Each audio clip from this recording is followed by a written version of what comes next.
Hello पढ़ाई करने वाले मित्रों। Learning platform visual art and GK tutorial पर आपका स्वागत है। दोस्तों, चित्रकला और मूर्ति कला के 1000 प्रश्नोत्तर की श्रृंखला का ये नवा भाग है। और अगर आपने पहले के 8 भाग नहीं देखे तो वो ज़रूर देख लें। उसका लिंक आपको इस वीडियो के डिस्क्रिप्शन बॉक्स में मिल जाएगा। और अगर आपको ये वीडियो पसंद आ रहे हैं और ये श्रृंखला पसंद आ रही है तो आप कमेंट करिए, लाइक कीजिए। और अगर आप मेरे चैनल पर पहली बार आए हैं तो इसे जुड़ने के लिए इसे सब्सक्राइब कर लीजिए और बेल आइकन प्रेस कर दीजिए, जिससे जो भी वीडियो मैं अपलोड करूं उसका नोटिफिकेशन आपको मिलता रहे। और आप इसको एक मॉक टेस्ट की तरह सॉल्व कीजिए और बताइए आपके कितने प्रश्न सही हो रहे हैं। यहाँ पर है प्रश्न संख्या 201 से स्टार्ट करेंगे हम। 201 नंबर का प्रश्न है, वर्ष 1908 में स्वप्नमग्न लड़के, ये लिथोग्राफ श्रृंखला थी, किस कलाकार ने निर्मित की है? तो लिथोग्राफ श्रृंखला, कभी ये भी पूछ सकते हैं कि किस माध्यम में बना है ये श्रृंखला, तो लिथोग्राफ है ये। और इसे बनाया था वियना के कलाकार ऑस्कर कोकोश्का ने। आंसर है यहाँ पर ऑप्शन ए, ये वियना के कलाकार थे ऑस्कर कोकोश्का। और इनका टाइम पीरियड जो था वो 1886 1886 से 1980 1980 इनका टाइम पीरियड था। और ये जो श्रृंखला है, याद रखिए 1908 में बनाई थी इन्होंने, और ये वियना के कलाकार थे। क्वेश्चन नंबर 202 है, कला में आध्यात्मिकता, ये पुस्तक किस कलाकार द्वारा लिखित है? तो कला में आध्यात्मिकता पुस्तक जो है इसे 1910 में लिखा था कांडिस्की ने। आंसर हो जाएगा यहाँ पर ऑप्शन ए। वस्तु निरपेक्ष कलाकार के प्रणेताओं में से एक थे ये कांडिस्की, और इन्होंने ये पुस्तक लिखी थी। और 1925 में एक पुस्तक और लिखी थी इन्होंने जो बहुत प्रसिद्ध रही, उसका नाम था बिंदु व रेखा से समतल। ये दोनों पुस्तकें कांडिस्की ने लिखी थी, बहुत प्रसिद्ध कलाकार रहे ये वस्तु निरपेक्ष कला के। और उनके प्रणेता जो थे उनमें से ये, उनका नाम सर्वोपरियों में आता है। क्वेश्चन नंबर 203 है, अजंता की गुफाएं किस पहाड़ी पर स्थित हैं? तो अजंता की गुफाएं जो सब जानते हैं महाराष्ट्र औरंगाबाद में है, और यह है सतपुड़ा पहाड़ी में। कई बार कंफ्यूजन हो जाता है तो इसलिए याद रखिए ये सतपुड़ा की पहाड़ी पर हैं। और 1819 में जॉन स्मिथ ने सबसे पहले उनको देखा था, इसकी खोज की थी। और सबसे प्राचीन गुफा 9-10 है और नवीन गुफा है 1 और 2 नंबर की। क्वेश्चन नंबर 204 है, जोधपुर शैली में नेत्र किस प्रकार के चित्रित किए गए?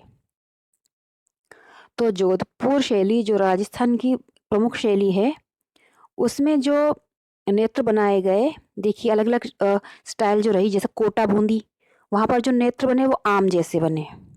कोटा बूंदी में आम के समान नेत्र बने, और जोधपुर शैली में बने थे बादाम जैसे। आंसर है यहाँ पर ऑप्शन ए, जोधपुर शैली में बादाम जैसे बने थे। और किशनगढ़ जो थी उसमें खंजन या तीर कमान जैसे बने थे। और जयपुर शैली में बने थे मीन या मछली जैसे। तो ये उन चित्रों को देखकर, आंखों को देखकर पहचान सकते थे कि ये चित्र जोधपुर शैली का है या किशनगढ़ का है या कोटा बूंदी का है, या ये आंखें उसकी अलग अलग शैलियों की पहचान थी। क्वेश्चन नंबर 205 है, विजय स्तंभ चित्तौड़गढ़ की ऊंचाई कितनी है? तो विजयगढ़ जो स्तंभ है चित्तौड़गढ़ में, इसको निर्मित करवाया था राणा कुंभा द्वारा। और इसकी जो हाइट है, अगर उसे मीटर में देखें तो 37.19 मीटर है, और अगर उसे फीट में देखें तो 122 है। आंसर है यहाँ पर ऑप्शन सी, 122 इसकी हाइट है। और 1448 में इसे बनवाया गया था। 1448 में इसे निर्मित करवाया था राणा कुंभा द्वारा चित्तौड़गढ़ विजय स्तंभ को। और याद रखिए भगवान विष्णु को समर्पित है ये। और इसका वास्तुकार भी कई बार पूछ सकते हैं, पूछा भी गया है 1-2 बार। इसका वास्तुकार जो था वो था जेता विजय स्तंभ का चित्तौड़गढ़ में जो है उसका वास्तुकार था। क्वेश्चन नंबर 206 है, एन पुष्पमाला का संबंध किस कला विधा से है? तो एन पुष्पमाला जो हैं उनकी शिक्षा तो हुई थी मूर्तिकार के रूप में, लेकिन आगे जाकर उन्होंने फोटोग्राफी भी शुरू की। तो इनकी पहचान दोनों ही में है, मूर्तिकला और फोटोग्राफी में, तो आंसर हो जाएगा ऑप्शन डी। और ये प्रभावित रही राघव कनेरिया जी से। इनके जो गुरु थे वो थे बालन नाम्बियार, और ये जो उनकी फोटोग्राफी होती है उसमें ये मॉडल खुद बनती हैं। और इनके जो काम थे शुरुआती, उस पर राघव कनेरिया जी, भूपेन खक्कर जी, सुब्रमण्यम जी का प्रभाव था। और 1902 में इनकी एक श्रृंखला भी बनी थी। इन्होंने एक श्रृंखला निर्मित की थी दर्द दिल नाम से, द एंगुलेटेड हार्ट। ये फोटो रोमांस श्रृंखला की कलाकार मानी जाती हैं। आंसर है यहाँ पर एन पुष्पमाला जी। और भी मतलब फोटोग्राफी और मूर्तिकला दोनों में अपना अच्छा काम करती हैं। क्वेश्चन नंबर 207 है, प्रभा शाह हैं। तो प्रभा शाह जो हैं, इनका जन्म हुआ था 1947 में, और इनकी आरंभिक शिक्षा नई दिल्ली में हुई थी। पीएन चोयल जी से इन्होंने अनौपचारिक शिक्षा ली। रामेश्वर बूटा जी से इन्होंने दिल्ली में शिक्षा प्राप्त की। और चित्रों में इनके जो होता है वो पत्थर, खिड़कियाँ, पानी, रेत, इस तरह की चीज़ें होती हैं।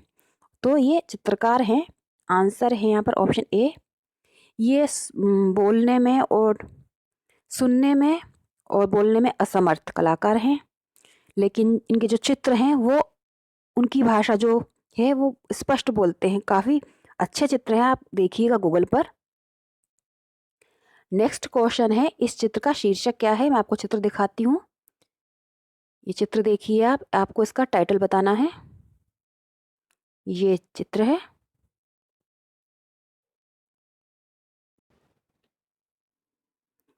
तो इस चित्र का जो टाइटल है वो है द स्विंग।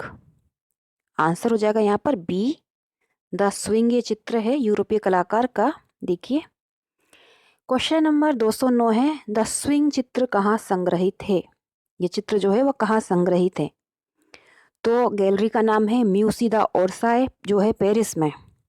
कभी ये भी पूछ लेते हैं गैलरी कहाँ पर है, याद रखिए म्यूसी द ओरसाय गैलरी पेरिस में है, जहाँ पर ये चित्र संग्रहित है। नेक्स्ट क्वेश्चन है, द स्विंग चित्र के कलाकार कौन हैं?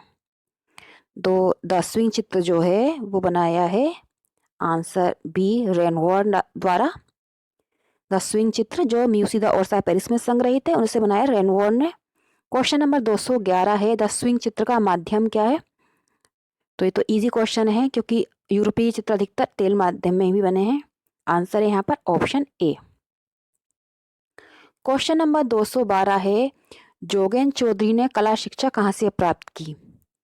तो जोगेन चौधरी जी जो प्रसिद्ध भारतीय चित्रकार हैं, इनका जन्म हुआ था 16 फरवरी 1939 बांग्लादेश के फरीदपुर में। और 1955 में इन्होंने शिक्षा प्राप्त की government college of art and craft Kolkata से। तो आंसर हो जाएगा यहाँ पर ऑप्शन बी, कोलकाता से इन्होंने शिक्षा प्राप्त की। और 1965 में ये एटेलियर 17 में शिक्षा प्राप्त करने पेरिस भी गए थे। याद रखिए 1965 में एटेलियर 17 में इन्होंने शिक्षा प्राप्त की, तो ये पेरिस भी गए थे। क्वेश्चन नंबर 213 है, फूको अवार्ड प्राप्त करने वाली पहली एशियाई महिला कौन है? तो याद रखिए जापान द्वारा दिया जाता है ये अवार्ड, और इसको प्राप्त करने वाली जो पहली एशियाई महिला हैं वो है नलिनी मलानी जी। इंस्टॉलेशन आर्टिस्ट हैं, चित्रकारी करती हैं, और ये पहली एशियाई महिला हैं जिन्होंने इस अवार्ड को प्राप्त किया है। और इनका जन्म हुआ था 1946 में, और इन्हें यह अवार्ड मिला है वर्ष 2013 में।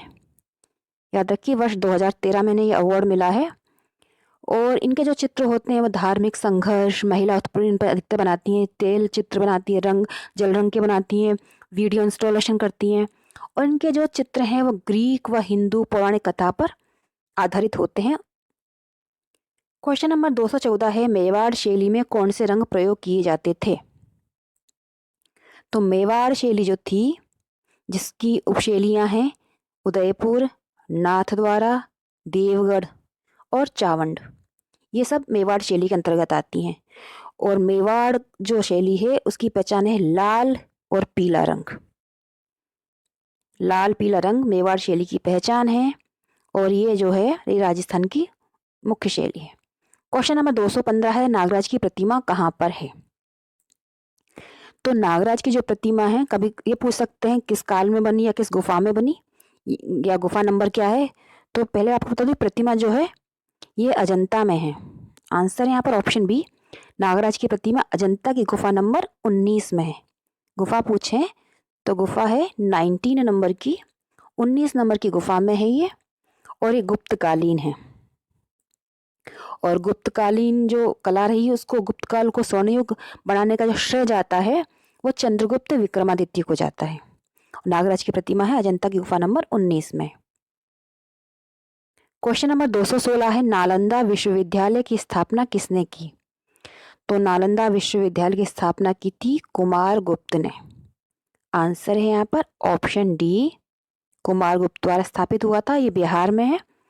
अब इसके फिर ये पूरा खत्म हो गया था, इसको फिर से स्टार्ट किया गया है। बहुत जो भारत के पहले विश्वविद्यालय थे, मतलब ये विश्व के भी प्राचीन विश्वविद्यालयों में शामिल है नालंदा विश्वविद्यालय। क्वेश्चन नंबर 217 है, रसमंजरी के रचयिता हैं। यहाँ मैं आपको बता दूं कि भारतीय ग्रंथ, उनके रचनाकार और उस पर मैंने अलग अलग श्रृंखलाएं बनाई हैं, वो आप जरूर देखिएगा। और ये वीडियो भी अगर आपको पसंद आ रहा है तो इसे लाइक कीजिए और कमेंट जरूर करिएगा। और आप मेरे चैनल की प्लेलिस्ट में जाकर अलग अलग टॉपिक पे काफ़ी वीडियोस देख सकते हैं। मोर देन 800 आपको वीडियो मिल जाएंगे। तो रसमंजरी जो लिखा गया वो लिखा गया भानुदत्त द्वारा। आंसर है ऑप्शन सी, भानुदत्त द्वारा लिखा गया रसमंजरी। क्वेश्चन नंबर 218 है, सोन किरवा किस शैली में प्रयुक्त किया जाता था? तो सोन किरवा जो होता था इसे चित्रण में यूज करते थे बसोहली शैली में। बसोहली शैली पहाड़ी शैली है। आंसर यहाँ पर ऑप्शन ए, सबसे प्राचीन पहाड़ी शैलियों में नाम आता है बसोहली शैली का, सबसे समृद्ध भी है ये, और इसमें हुआ सोन किरवा का प्रयोग। क्वेश्चन नंबर 219 है, ग्रंथ नजूम अल जलूम ये किस विधा पर आधारित है? तो ये जो ग्रंथ है नजूम अल जलूम ये बीजापुर शैली में चित्रित हुआ था। याद रखिए, बीजापुर के शासक थे आदिल शाह, और ये बीजापुर शैली का ग्रंथ था। और इसकी जो चीज़ें हैं, मतलब किस पर लिखा गया, तो ये खगोल विद्या ज्योतिष इस पर लिखा गया। तो यहाँ ज्योतिष ले लेंगे, और इसमें अगर खगोल आया तो वो भी आप मान सकते हैं। तो आप दोनों चीज़ें नोट करिए कि खगोल विद्या और ज्योतिष दोनों पर आधारित था ये ग्रंथ नजूम अल जलूम, जो बीजापुर शैली में चित्रित हुआ था। क्वेश्चन नंबर 220 है, परितोष सेन के गुरु कौन थे?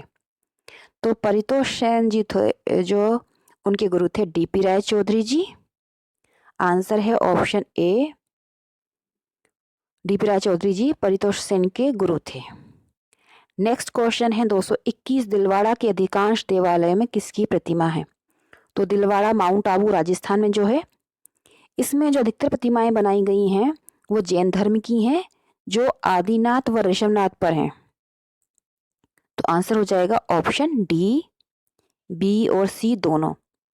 जो जैन तीर्थंकर थे ऋषभनाथ जी, आदिनाथ जी, उन पर दिलवाड़ा के अधिकांश जो देवालय बने, मंदिर बने हैं, उनमें उनकी प्रतिमा वहाँ पर है। और विमल शाह द्वारा विमल बसही मंदिर वहाँ पर स्थापित किया गया था माउंट आबू में। क्वेश्चन नंबर 222 है, सेंट्स ऑफ पहाड़ी पेंटिंग पुस्तक के लेखक कौन है? तो सेंट्स नहीं है, सॉरी, यहाँ होगा सेंटर्स। ये जो होगा ये होगा सेंटर्स, सेंटर्स ऑफ पहाड़ी पेंटिंग। इस पुस्तक को लिखने वाले हैं चंद्रमणि सिंह। आंसर है यहाँ पर ऑप्शन सी, चंद्रमणि सिंह जी द्वारा लिखी गई है सेंटर्स ऑफ पहाड़ी पेंटिंग पुस्तक। क्वेश्चन नंबर 223 है, सुनारी सभ्यता के प्रमाण कहाँ से प्राप्त हुए हैं? तो सुनारी सभ्यता जो थी उसके प्रमाण मिले हैं कांतली नदी के किनारे झुंझुनू राजस्थान में। आंसर है ऑप्शन डी, झुंझुनू राजस्थान में कांतली नदी के किनारे मिले हैं सुनारी सभ्यता के प्रमाण। क्वेश्चन नंबर 224 है, ढोला मारू और मुमल दे निहाल दे का चित्रण किस शैली में हुआ है? तो ढोला मारू, मुमल दे निहाल दे, उजली जेठवा ये सभी राजस्थान की जोधपुर शैली में चित्रित हुए हैं। आंसर है यहाँ पर ऑप्शन ए, ढोला मारू, मुमल दे निहाल दे, उजली जेठवा राजस्थान की जो शैली है जोधपुर शैली, उसमें ये चित्रित हुए हैं। क्वेश्चन नंबर 225 है, प्रागैतिहासिक कला का सिस्टाइन चैपल किसे कहा जाता है? बहुत महत्वपूर्ण प्रश्न है ये, अक्सर पूछा भी गया है। तो प्रागैतिहासिक कला का जो सिस्टाइन चैपल कहा जाता है, सिस्टाइन चैपल जो कि वेटिकन सिटी में है, और उसकी तुलना की जाती है अल्तामिरा गुफा से। आंसर है ऑप्शन ए, अल्तामिरा गुफा को प्रागैतिहासिक काल का सिस्टाइन चैपल कहा जाता है। तो दोस्तों, ये थे 25 अन्य बहुत ही महत्वपूर्ण प्रश्न। आपको ये कैसे लगे आप कमेंट करिएगा और बताइएगा, लाइक भी करिए अगर अच्छे लग रहे हैं तो। अच्छे से पढ़ाई करते रहिए। गुड लक, जय हिंद।